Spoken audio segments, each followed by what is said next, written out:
everyone. Welcome back to Wait It Gets Better. This is episode 59, and today we are talking about glossophobia, which commonly known as anxiety when it comes to public speaking. I definitely know I'm definitely not alone when it comes to saying I have anxiety with public speaking. Now, I technically wasn't diagnosed with glossophobia. That is the technical term for it. And there is a difference between having just straight up anxiety about it and having glossophobia. We will dive into both.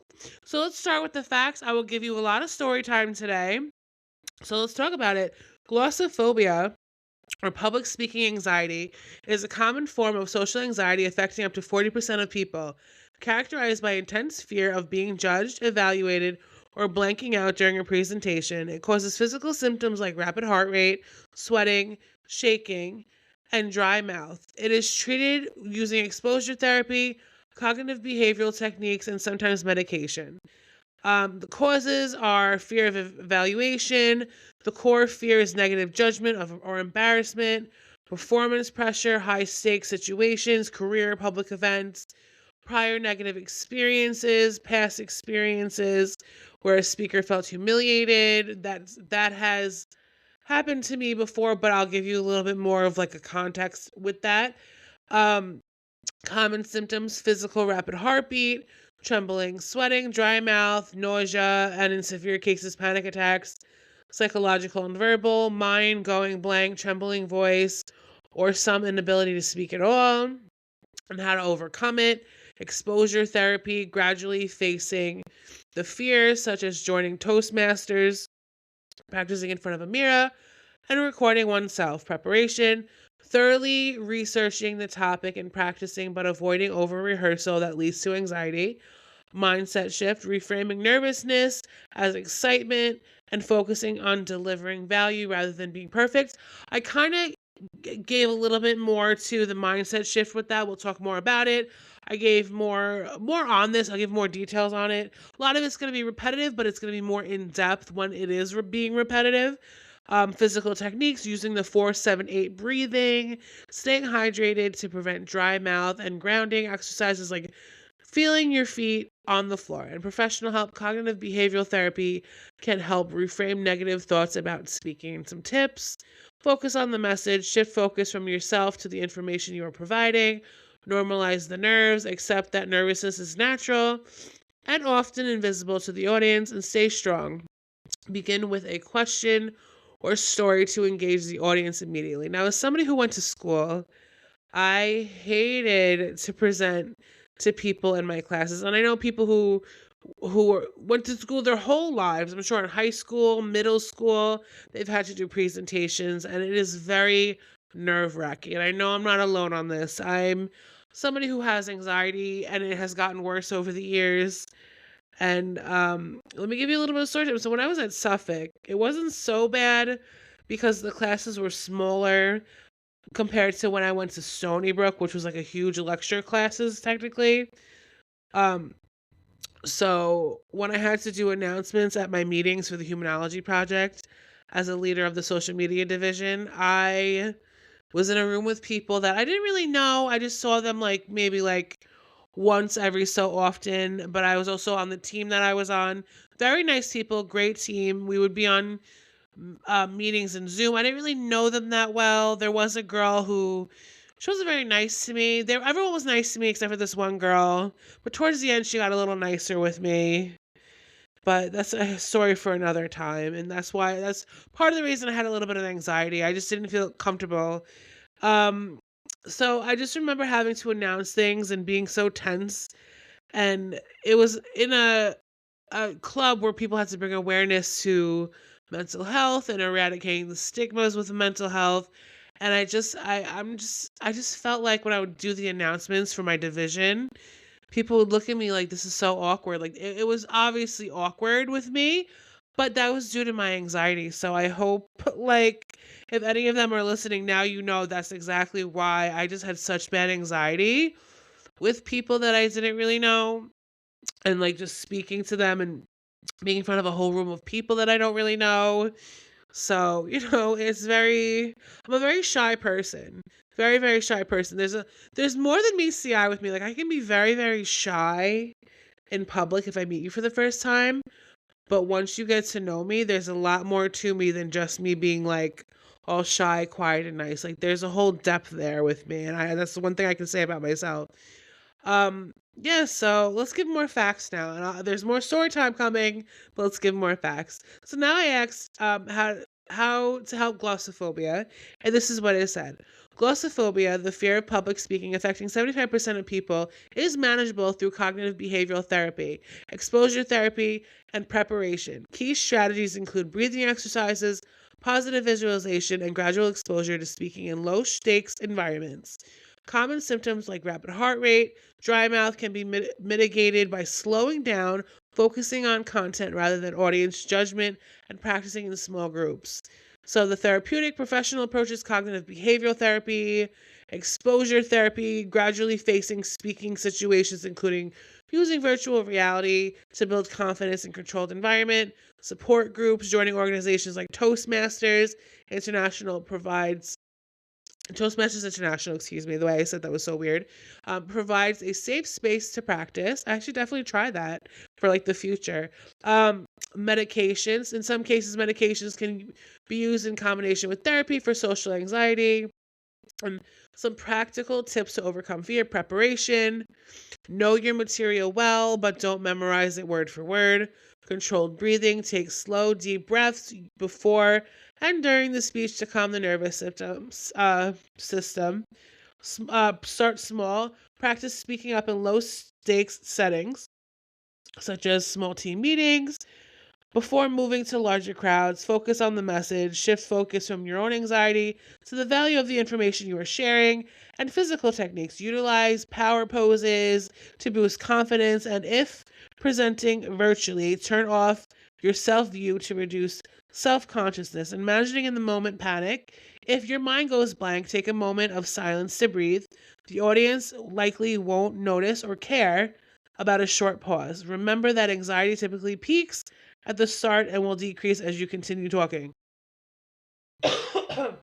Excuse me, I'm just getting over a cold. Give me a second. Thank God I'm feeling much better now than I was this week, because I would not be able to do this the way I was this week. So, yes, I have more story time. Give me a second. Let me get a swig of my drink. Okay, I feel better. Sorry, I got sick. My nieces slept over last weekend. And my one niece, I think she had a little bit of something going on. And she slept with me. She was like coughing in my face. And I definitely caught what she had, but I'm feeling much better. So if I cough a little bit here and there, I'll cough away from the microphone. But I'm doing my best to be more consistent in my content for this podcast. So, and I know I didn't want to not show up just because of a little cold, so definitely. Okay, so here's story time now. So again, with my time at Stony Brook, I found myself having to do a debate for my sociology of media class, which my group won. It was great. I was so happy. It was during a time where I was going through a lot personally, and it just felt so good that whole semester, it was the spring semester, and that whole semester was just like, I was winning professionally, like in my school life and things like that. Like I just won my election for the social media division. So I got nominated for that at the time, and then I won. And then I won my debate for my class. I also got in the top 4 for my class. So I was having a lot of wins as a lot of things were going on for me personally. So it just felt great. So I know as part of this debate, I rallied my group for my class. So it was like a few of us. There was a few of us who had to get together and basically, excuse me, and basically we had to do a debate. I think it was on the Arab Spring uprising. So we were given our stance on the whole issue. To be honest, I don't remember what side we had to be on because we were given our side that we had to be on and we had to defend it. That was the assignment. So we were given a side and we had to defend it. Whether we agreed with it or not, we had to defend it. And it was just such a cool thing. So I got the group together. We had the Zoom meeting. We had all semester to come up with it. It was like one of those assignments. We had all semester to do it. We never got homework. Excuse me. I'm so sorry, you guys, but I'm really trying my best with this cough. So, we were given the assignment. We never got homework. We were just given this final assignment and we finally worked on it. I got everyone together for the Zoom meeting. But this one girl in my group, she was so tough about it. Nothing was enough. We need more. We need more. Like nothing was enough. She was rude about it. She was very like kind of rude, but she was the one in the group that because of her passion, we won the debate. So I have to give her credit where credit is due. As tough as she was when it came to the information we were putting out about it, she was the one that who like rung us in and we won. I mean, I was the starter, I was the opener, and I was very tense, very awkward because that's how I was. And it was in front of a whole lecture class, so I just remember how awkward I felt, but she was the one, as rude as she was, and I was just like, okay, like, yeah. But she was the one who got us there, and it felt really nice. But as compared to, you know, excuse me, guys. Oh my God. I can't wait. I should have got water for this. I'm such a hot mess. I should have got water for this. But, okay. So, as compared to this other class I had at the same semester, it was a political science class. I don't remember the exact name of the class, but it was a political science class, and we had a group project to work on. The group I had to work with on it was amazing. They were so funny, great to work with. And we got in the top 4 for the presentations. And they just made my nerves about presenting because I have such bad social anxiety when it comes to presenting, especially in front of people I don't really know. And Stony Brook, I love Stony Brook, but a lot of when I went to that school, I was very like I was very what's the word? Antisocial. Not antisocial. Like I was very nice to people, but I didn't really like cuz there's a lot of people in the class. So I didn't really make friends as much as I would have liked, but yeah, so I was very shy. And in this one group we had, we were actually roasting a lot of the other groups. It was just funny. It wasn't anything mean. It was more along the lines of like it was just competitive roasting. Like we were like we're oh our presentation is gonna be great. These people like it was competitive roasting. It was something like it was fun. We were being fun. Excuse me. It was funny. And when our group came up, of course, my social anxiety took over, and I pretty much like I tensed up as I usually do. But we all bounced off of each other because I wasn't the only one. And because we all got along so well and we made it fun for each other, we all kind of bounced off of each other and we got the top 4 with the presentations. And it was great. We did our project on Italy and it was great. It was great. I'll never forget those people because when I went to Stony Brook, I oftentimes felt like when I was at Suffolk, always felt like one of the smartest people in the room. But when you go to like and people are very smart people at Suffolk, very 100%. But I always felt like when I was in a classroom, I was very smart, one of the smartest people in the classroom. But Stony Brook, there's so many brilliant people that go to that school because it's a very hard school to get into. And I worked my butt off to get into that school. So I know I belonged there. And it's well, like, definitely now I see, like, I'm a very smart person. I definitely belong there. But I did feel like there was a lot more people who were way smarter than me who were there. And I will say, like, working in groups with some of these people, a lot of the groups were great. Some of the groups, they were great, but I noticed a lot of different personalities. But studying psychology, it kind of made sense why a lot of people who are very, very smart also come with the personality trait of being very rude, very abrasive. because they are in the position that they are in, they are at a school, one of the top schools in the nation. They kind of got themselves to that position in a way where like they want the best for themselves. But they could go about it nicer, but there's also I did kind of come with an understanding of like, okay, they're in the position that they're in because of their personality trait. It could be a toxic personality trait, but it also got them to where they are. It makes sense if you really, it makes sense. Excuse me. So I'm not saying it excuses their behavior, but I come with more empathy. Like if someone's being rude to me in a way, but they're being rude to me because they want the best for their grade of something, I kind of just like, I'm like, okay, like, all right, wow, that's a little rude, but I kind of understand. Because I'm like that, but in a nicer way, like a kinder way. You know what I mean? Like I said, I'm so sorry for coughing, but I'm just getting over a cold. This sucks. I should have got more water. Oh, jeez. Oh, what would I be? I should have got water before I did this. Okay, so like I said, all these things were going on. I had two different experiences with groups. I had one where like I didn't really know the people.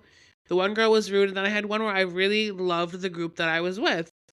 But let's get back to the facts. So the core difference between a normal nerves and glossophobia, the intense fear of public speaking, lies in the intensity, duration, and impact of the anxiety on a person's life.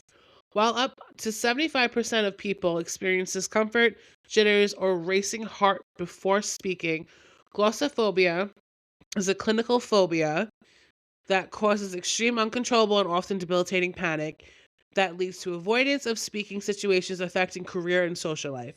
Intensity and physical reactions, normal nerves, mild to moderate anxiety. You might feel butterflies in your stomach, slight shaky hands, or a brief increase in heart rate. These feelings are manageable and often turn into excitement, adrenaline, and can enhance your performance. Glossophobia. Like I said, I'm so sorry, you guys. Bear with me, but this is the mess that I am. I didn't get water for myself as I was doing this. Extreme glossophobia, extreme intense fear that feels like panic attack. Physical symptoms are often severe, uncontrollable trembling, nausea, rapid pounding heartbeat, cold sweats, dizziness, or complete mind blanking. Excuse me. So sorry. Give me a second, you guys.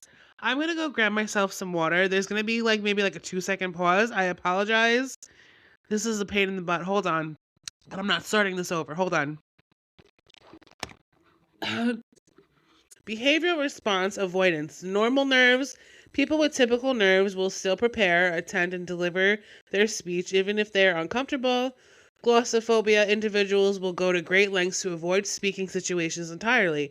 This might include passing up promotions, skipping meetings, or avoiding classes to avoid being the center of attention. The impact on life and duration. Normal nerves. Anxiety is temporary and usually fades once the speech begins or ends. It does not hinder daily functioning and career growth. With glossophobia, this fear is persistent and long-lasting, often defined as lasting 6 months or more. It causes significant distress, negatively impacts career or academic performance, and can lead to lower self-esteem, isolation, and cognition. Thoughts. Normal nerves. The thoughts are focused on preparation. Hope I do well. I hope I remember my points. Glossophobia. Thoughts are irrational, overwhelming, and focused on catastrophic outcomes. I will humiliate myself. Everyone will laugh at me. I'm going to faint. Scope is normal nerves, specific high stakes situations presenting to a board directors. Glossophobia can be triggered by even low stakes situations, such as speaking in a small meeting and asking questions in class or making a toast due to an intense fear of judgment. And if you fear public speaking is causing you to avoid opportunities or causes panic, it is likely more than just nerves and may be considered a treatable anxiety disorder. Definitely speak to a professional about that before getting that diagnosis. Now, here's more story time. This one's a little bit more juicy, but it was middle school. I'm way over this situation, but it's kind of funny how like life really turns tables when it comes to like the things that happen to you in high school or middle school, of course you're over it. But like when you are doing great things for yourself in life and you kind of just come from a place of like I wasn't really nice to people either. And I've spoken about that in previous episodes. I felt like, you know, high school, middle school, all those ages, a lot of it was a boomerang effect where like I was going through things in my personal life, so I projected that onto other people projected their stuff onto me. So it was kind of like a boomerang and nobody was innocent. So let me get into story time. Let me just take a swig of this water. Hold on.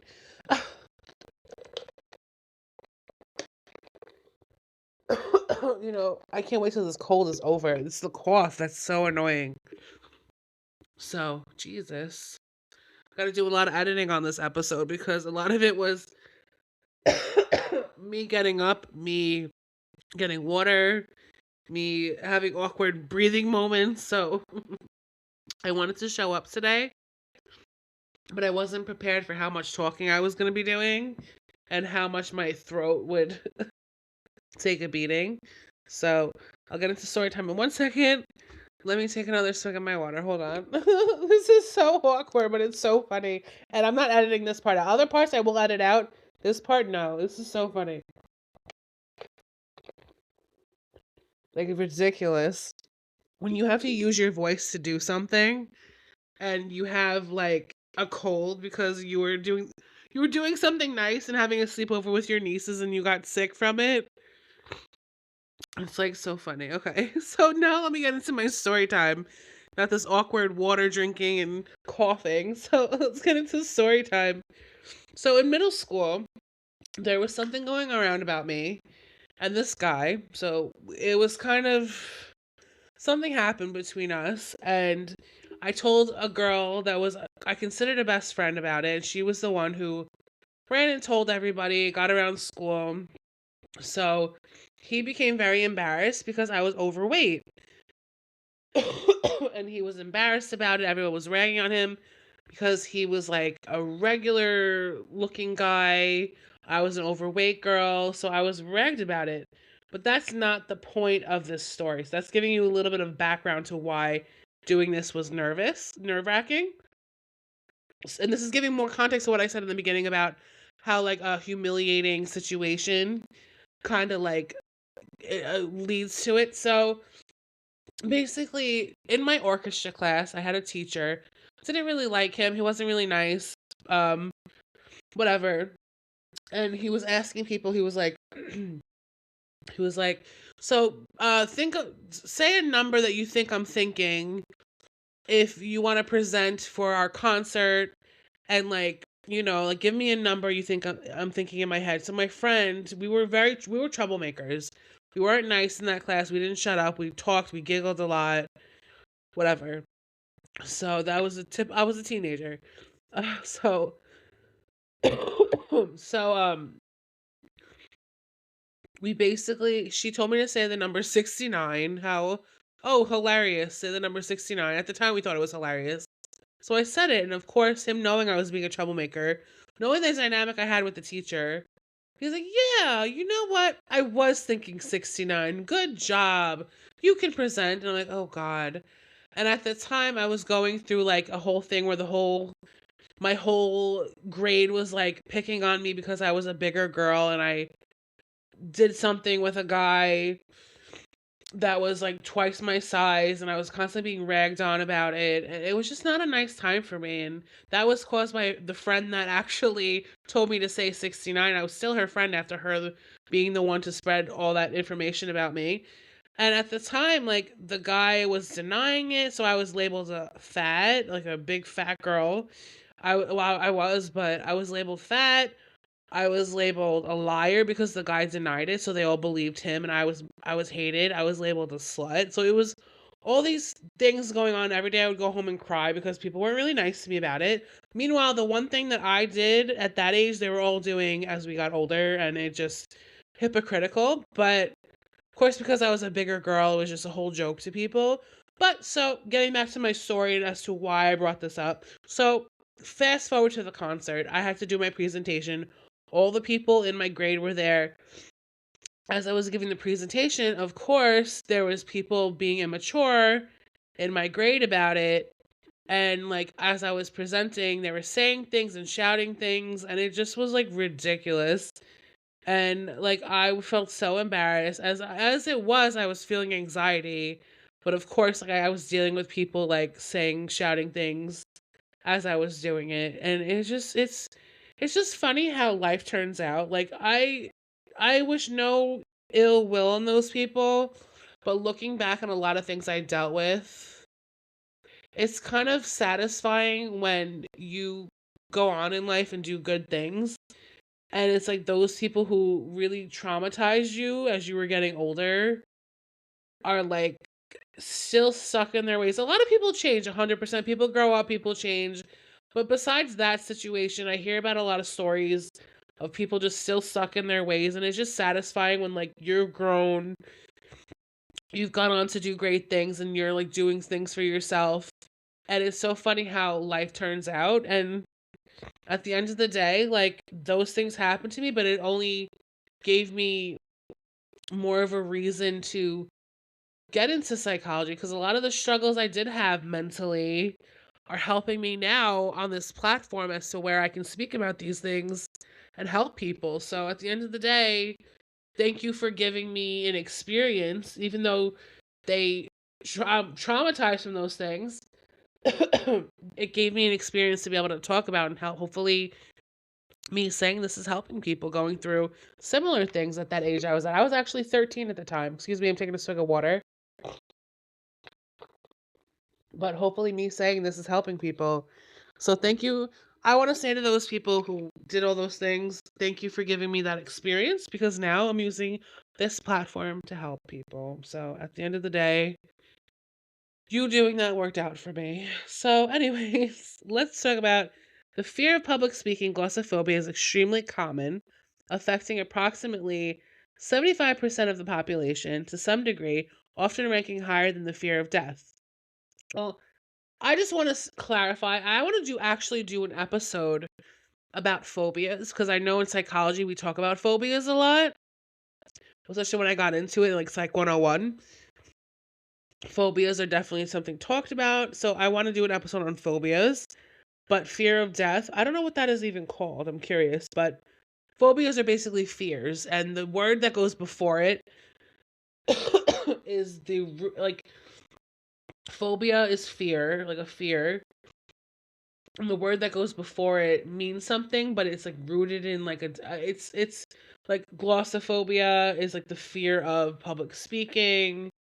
But the phobia and the glosso, I don't know what the glosso means, but the phobia is the fear. So, often ranking, let's get back to it. I get so off topic, but because I'm so passionate about it.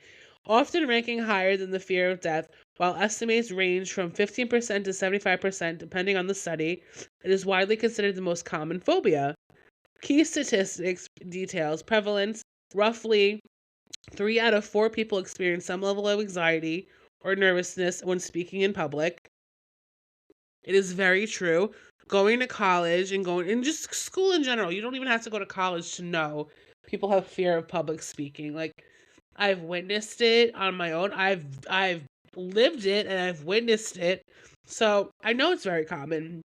The severity, for about 10% of people, this anxiety is severe. Um, it significantly interferes with their work and daily life. Symptoms: common physical symptoms include increased heart rate, sweating, shaky voice, dry mouth, and nausea. The cause: it is rooted in fear of negative evaluation or judgment by others and is often classified as a type of social anxiety disorder. Now, while some studies suggest lower percentages, 15 to 30% of the general population in specific contexts, the general consensus is that it is widespread normal human experience that can be managed with practice, such as through cognitive behavioral therapy or exposure. Now, what are the physical symptoms? Let's dive more deep into that. Common physical symptoms of speech anxiety include racing heart, trembling hands or voice, dry mouth, sweating, and nausea. Individuals may also experience shallow breathing, dizziness, muscle tension, and butterflies in the stomach. These reactions often stem from the body's fight or flight response, triggered by the fear of negative judgment. The key physical symptoms: voice and throat trembling and quivering voice, dry mouth, difficulty swallowing, cardiovascular respiratory, rapid heart rate, palpitations, shallow breathing and shortness of breath, body movement and skin, shaking hands, trembling legs, excessive sweating and blushing, gastrointestinal nausea, butterflies in the stomach, and stomach pain, general feeling lightheadedness, dizziness, and intense muscle tension. These symptoms often peak immediately before or during the initial moments of speaking. Now, here are the mental symptoms. Mental symptoms of glossophobia, fear of public speaking, include intense anxiety, panic attacks, and fear of judgment or embarrassment. Cognitive effects involve racing thoughts, memory lapses, blanking out, and negative self talk. Behavioral signs include extreme avoidance of speaking opportunities, social isolation, and oh my god, you guys. Excuse me again, I gotta take another swig of water. This is like, I can't. Jesus. It's the season. I'm in New York, and it is the season. 'Tis the season to be sneezing. Jesus. Hold on. Let's get back to it, you guys. I apologize. And I apologize for a little breakup of this, but oh my god. Oh, okay. I'm pushing through, okay? I'm pushing through. I'm doing this because I'm just this needed to be done. Okay, so key mental and emotional symptoms include intense and oh, Jesus. Excuse me. Whew, guys. This is an awkward episode, but by next week, I'll be back and better than ever, and I won't sound like this. So, intense anticipatory anxiety, extreme dread or panic felt days or hours before speaking engagement, cognitive dysfunction, memory loss, confusion, or difficulty concentrating during a presentation, fear of evaluation, intense fear of being criticized negatively or embarrassed, negative self talk and doubt, constant self critical thoughts, and lack of confidence in one's speaking abilities, avoidance behaviors, going to great lengths to avoid speaking, such as declining, skipping meetings, or using drugs or alcohol to cope, rumination, repeatedly replaying past speaking mistakes in one's mind, agitation and distress, feelings of high stress that may lead to panic attacks. These symptoms are often results of low self-esteem, in some cases social isolation. Now, glossophobia, or the fear of public speaking, is caused by a combination of biological, psychological, and environmental factors, including genetic predisposition, past traumatic experiences such as public humiliation, and a fear of negative evaluation. It is often stems from an overactive amygdala. I don't know what this word is. It's Amy G. It's spelled AMYGDALA, and a deep-seated evolutionary desire for social acceptance, causing intense anxiety when one feels judged. Past negative experiences, a previous distressing and embarrassing experience while speaking in public is primary trigger. Biological and genetic factors, a family history of anxiety disorders increases the likelihood of developing the phobia. The brain's, I don't even know this word, but it is spelled AMYGDL.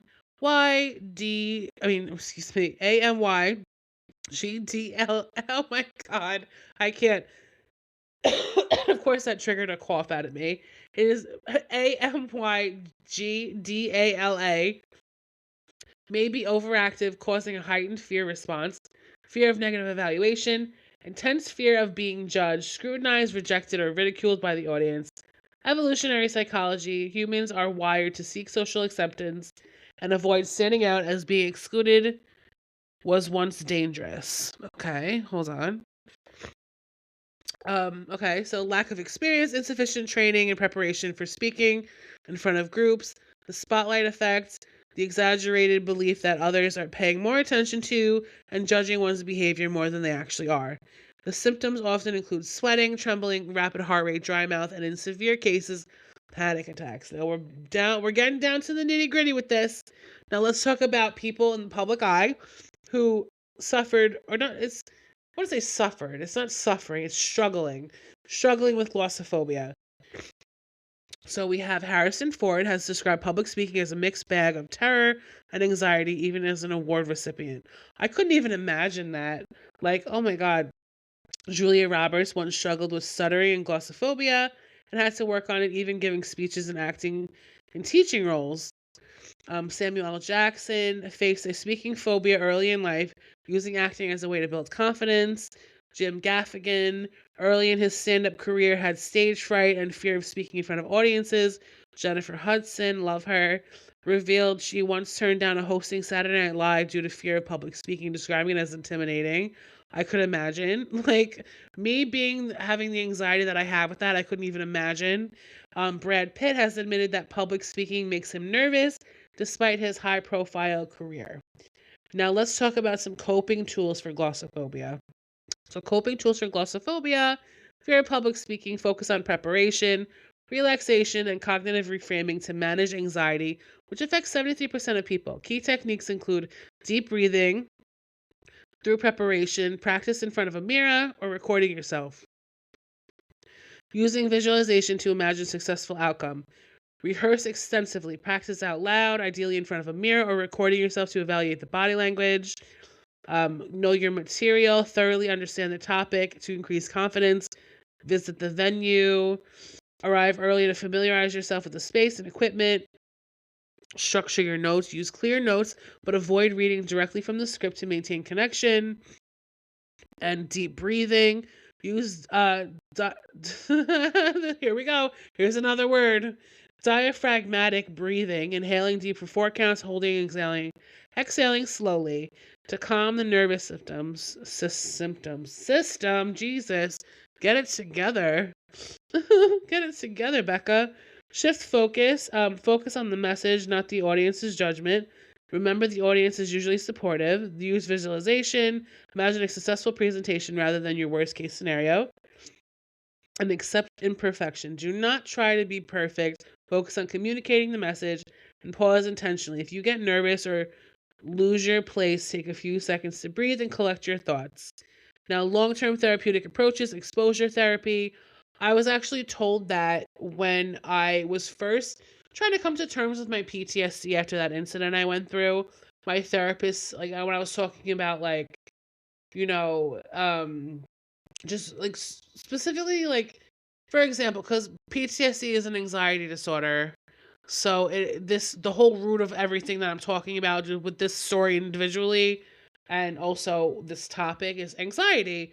So I do know exposure therapy was talked about as part of my treatment with my PTSD in the beginning of my whole, recovery. And I said, "Oh, well, I like really scared to this has nothing to do with the topic, but it's everything to do with anxiety in general. Exposure therapy." I was told, "Oh, you should watch horror." I was afraid to watch horror movies because I thought it would be triggering for me, especially in the very beginning. And she said, "Oh, why don't you try watching?" Because it was actually at the time I was going through this recovery was Halloween time, and of like I think it was 2023, Halloween of 2023. And my therapist was like, "Why don't you try like exposing yourself? Watch it with somebody and expose yourself to like a horror movie. Watch Scream with somebody, which excuse me. Watch Scream with somebody, which is one of my favorite horror movies. It's actually just came out today, Scream 7. I haven't seen because of being in recovery, I wasn't able to see the sixth one, the fifth one, or the seventh one. Oh, I probably now at the point that I'm at now, I definitely can watch it without even just having to do the exposure therapy method because I feel like I'd be fine now. But back then, when like it was hard for me. So exposure therapy is definitely something when it comes to anxiety is helpful.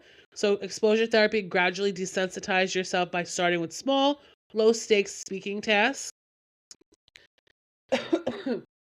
Cognitive behavioral therapy, work with a therapist to address irrational fears and negative thought patterns, join groups, participate in organizations like Toastmasters International for supportive environment, and medication.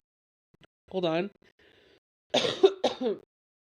Medication, consult a doctor about beta blockers or anti-anxiety medication if symptoms are severe. And here are some resources for glossophobia. Informational sites like glossophobia.com, which is basic strategies to overcome fear of public speaking and build confidence. Healthline glossophobia overview explains causes, treatment options like therapy, beta blockers, and step-by-step ways to reduce anxiety. Amber Willow Glossophobia Guide. It covers treatment of CBT, exposure therapy, coaching, and structured practice techniques. Clear Communication Academy tips, practical speaking techniques like grounding, pacing, audience engagement, and reframing nerves. And AHA Slides blog. It offers actionable tips like recording yourself to track improvements. FaceYourPhobia.com. More mindset and preparation tactics, visualization, focus on message and routines, and supportive groups like Toastmasters International, a structured club where members practice speeches in supportive environments, great for gradual exposure and confidence building. We have Reddit communities like public speaking or anxiety help, which people share real world strategies, encouragement, and personal journeys.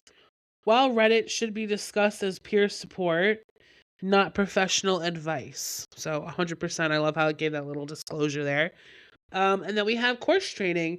You can talk about different ways people can get structured help online or in person courses dedicated to public speaking, confidence building, apps and workshops, series that focus on exposure and skill practice, community colleges and continuing education public speaking classes, often low cost, improv classes, often recommended because they help build quick thinking and comfort in front of others, and private coaching, personalized feedback and guidance for deeper work on anxiety and delivery. How did I just say that? Jesus, you guys. Jesus has nothing to do with this. I gotta stop taking his name in vain. I'm trying to become more godly. I gotta stop taking his name in vain. It's just a habit of saying it. Professional therapy and techniques. If glossophobia is more nerves, cognitive behavioral therapy, a well-studied therapy that helps change the thought patterns behind fear. Exposure therapy, gradually face speaking situations in safe, structured steps. Mindfulness and relaxation strategies, breathing exercises, and grounding. For some people, doctors may recommend medication like beta blockers for physical symptoms during high anxiety situations. And here, excuse me. And here are some books. 10 Simple Solutions to Shyness includes strategies for confidence in public speaking.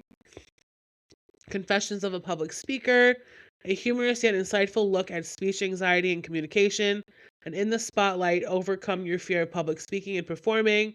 Practical tools for mindset work and practice tools you can use: recording yourself, visualization. I can't even talk today. Visualization. I can't. Visualization. I'm a mess. Visualization exercises and pre-speaking routines. And okay. Oh, Jesus, I need a second to breathe. Key strategies for reframing. Shift from performance to key converse. Oh wait, hold on.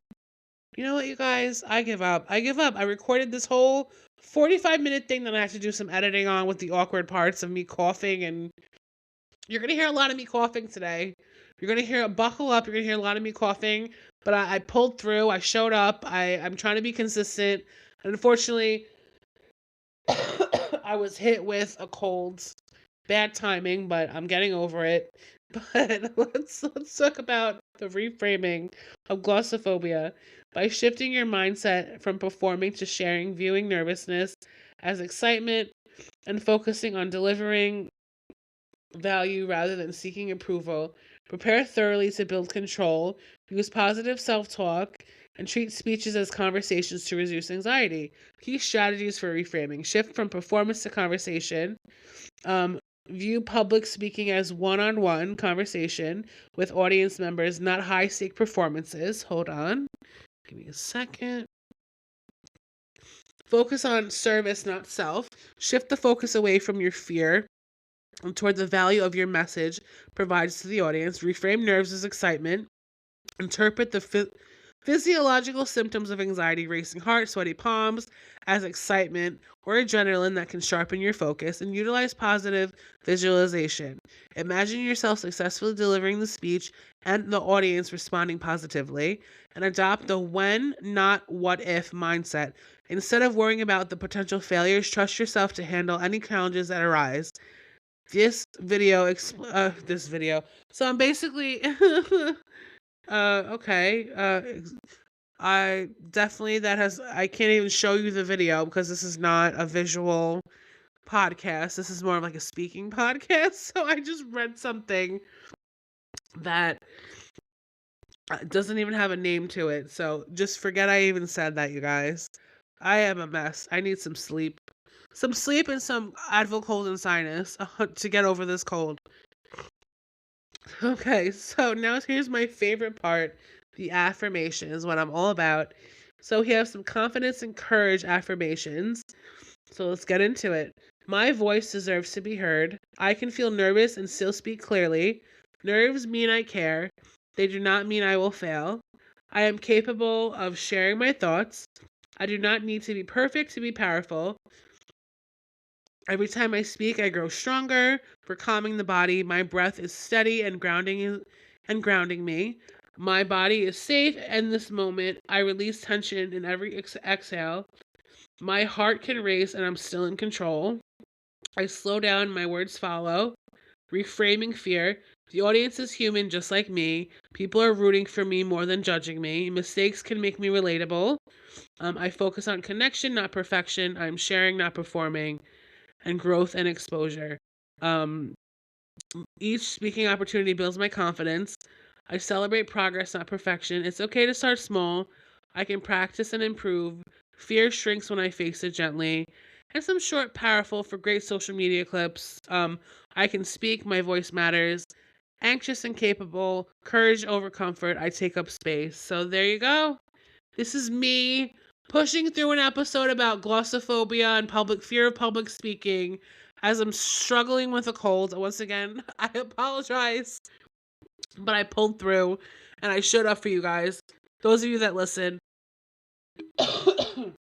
Now, thank you guys for listening. And I just want to say I'm so grateful for those that listen. I got an email the other day that excited me. It said in Tanzania, they're listening to me. I'm on the charts in Tanzania for Apple. And it just excited me because I'm like, oh, that means it's global. Like people are listening in other countries. So that really excited me and it just made me feel so grateful. And it made me wanna like pull up Bible quotes and like post some because I feel very like very, very grateful. Like I know this is if what no matter what you believe, I believe my religion is God. And I think this is a lot of God blessing me in a lot of ways that these things are happening for me. So I'm very grateful. You know, I think that I'm just very grateful. In Tanzania, I'm like, that's very interesting. So, like I said, hello to the beautiful people in Tanzania and whoever else listens and wherever else anybody listens, hello. Thank you for listening. So, I started this out where I was like, okay, like, I don't want to know who listens, if anybody listens, whatever. But then Apple gave me the email and I read it. I'm like, oh, okay, so people actually do listen. So, I'm so grateful for you guys, the people that support me. You guys are great. I started this out as a passion project. I quit my job. I was like, you know what?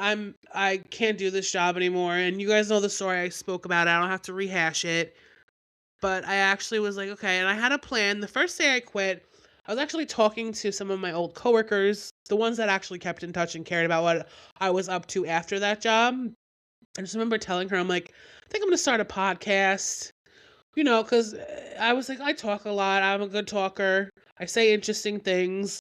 I'm very confident with that. I talk about interesting things. People always complain I talked a lot throughout my life. I've had old managers who would yell at me for talking a lot. I had friends who said I talked a lot, but I'm taking that yapping in me. I love to yap. I can yap for a long time, but it's very interesting things. And I am turning it into something productive and something helpful. So I'm very grateful to those of you that listen because I left that job without like any idea of like where I would be headed within the next few months. We are now almost a year into me leaving that job, and I get that email the other day that said people in Tanzania were listening. And I know there's probably other people who listen. Excuse me, 100%. There's other people that listen. And I just want to say I'm grateful for you guys 100% because I started this out as a passion project. I'm like, okay, like I'm on Spotify. I started out on Spotify. Then the whole IceHead things happened. And I was like, okay, like I got to get off Spotify now. I'll transfer myself to YouTube. But then like I was dealing with an injury with my leg and I was like, okay.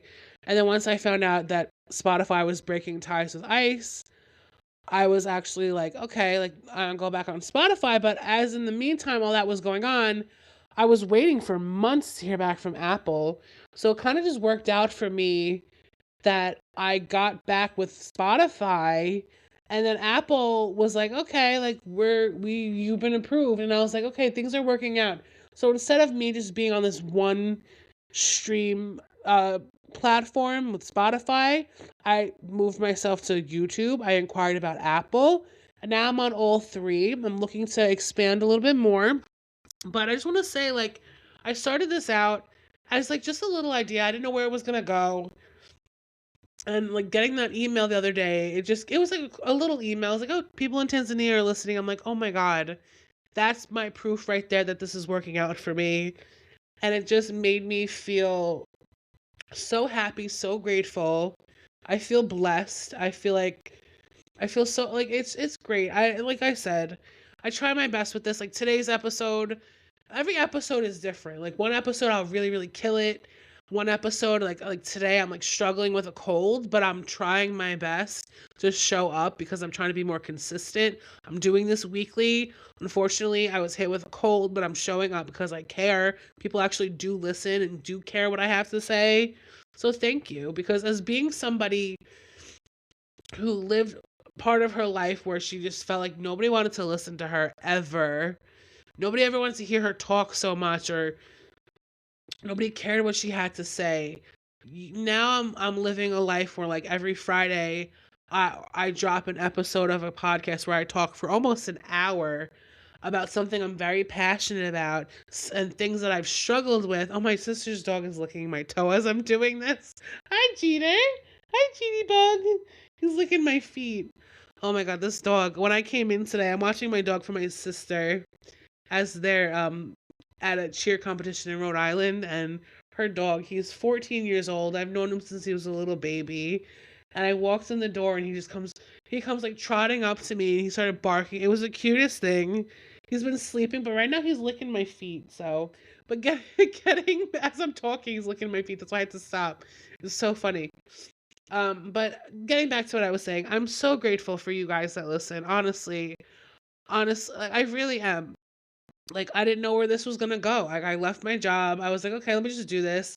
Started out small, and now it's expanding. It's growing, and all of that is because like I'm so grateful for you guys. Honestly, like honestly, like I'm gonna cry thinking about it. Like I'm so like I'm proud of myself, and I'm grateful. Like right now in this moment, I feel pride, a sense of pride as somebody who this goes out to anybody, like people who've struggled like I have in my life, especially with my mental health and going through times where I'm crying, guys. I'm so sorry.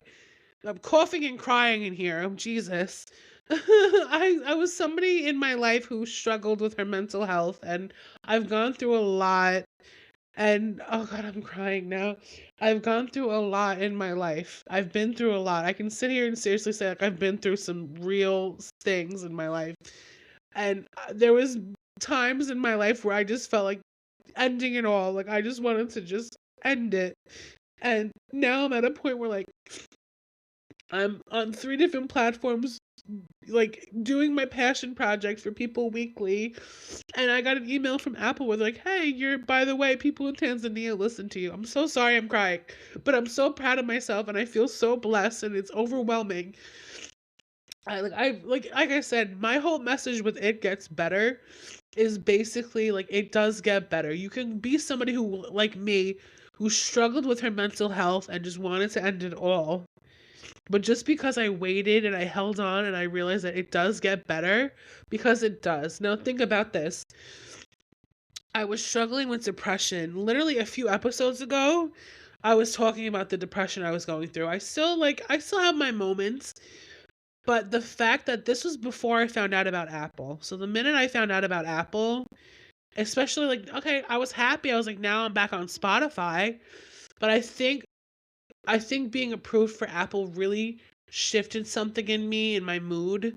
We're like, okay, like I was whatever, like I was doing my thing, but when I found out about Apple, it shifted something in me that I've been feeling so depressed for like months because I just felt like, what am I doing? What am I doing? And then when I found out with Apple, it just shifted something and it just brought joy back into my life. And I just want everybody to know, if you are struggling mentally, it gets better. And I'm not just saying that because, oh, this is Wait, it gets better. This is my whole brand or whatever, but I just want you to know it really does get better.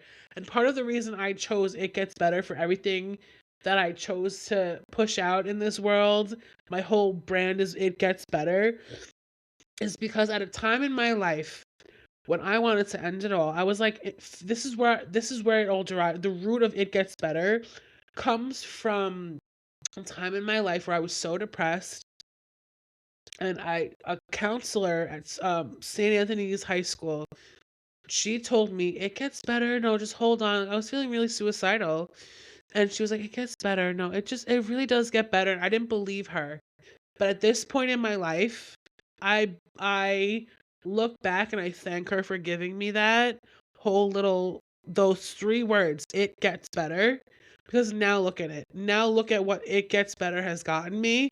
And I'm so grateful. Just be kind. Just be kind to people. Just be kind and it will take you places.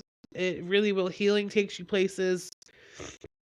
Being on a healing journey has really taken me further than I could have ever expected. And I'm so glad to be doing this. I do this because I want to help people.